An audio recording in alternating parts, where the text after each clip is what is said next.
زبور دوسری کتاب اور اس کا 51 باب جو 19 آیات پر مشتمل ہے۔ میر مغنی کے لیے داؤد کا مزمور۔ اس کے بتسبا کے پاس جانے کے بعد جب ناتن نبی اس کے پاس آیا، اے خدا اپنی شفقت کے مطابق مجھ پر رحم کر، اپنی رحمت کی کثرت کے مطابق میری خطائیں مٹا دے، میری بدی کو مجھ سے دھو ڈال اور میرے گناہ سے مجھے پاک کر، کیونکہ میں اپنی خطاؤں کو مانتا ہوں اور میرا گناہ ہمیشہ میرے سامنے ہے۔ میں نے فقط تیرا ہی گناہ کیا ہے اور وہ کام کیا ہے جو تیری نظر میں برا ہے، تاکہ تو اپنی باتوں میں راست ٹھہرے اور اپنی عدالت میں بے عیب رہے۔ دیکھ، میں نے بدی میں صورت پکڑی اور میں گناہ کی حالت میں ماں کے پیٹ میں پڑا۔ دیکھ، تو باطن کی سچائی پسند کرتا ہے اور باطن ہی میں مجھے دانائی سکھائے گا۔ زوفے سے مجھے صاف کر تو میں پاک ہوں گا، مجھے دھو اور میں برف سے زیادہ سفید ہوں گا۔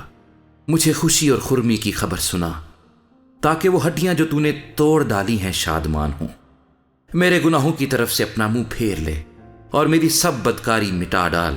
اے خدا، میرے اندر پاک دل پیدا کر اور میرے باطن میں اثر نو مستقیم روح ڈال۔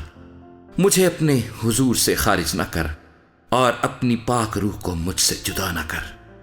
اپنی نجات کی شادمانی مجھے پھر عنایت کر اور مستعد روح سے مجھے سنبھال۔ تب میں خطا کاروں کو تیری راہیں سکھاؤں گا اور گنہگار تیری طرف رجوع کریں گے۔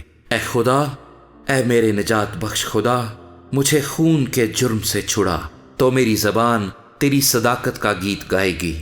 اے خداوند، میرے ہونٹوں کو کھول دے تو میرے منہ سے تیری ستائش نکلے گی، کیونکہ قربانی میں تیری خوشنودی نہیں، ورنہ میں دیتا۔ سوختنی قربانی سے تجھے کچھ خوشی نہیں۔ شکستہ روح خدا کی قربانی ہے۔ اے خدا، تو شکستہ اور خستہ دل کو حقیر نہ جانے گا۔ اپنے کرم سے سیون کے ساتھ بھلائی کر، یروشلیم کی فصیل کو تعمیر کر۔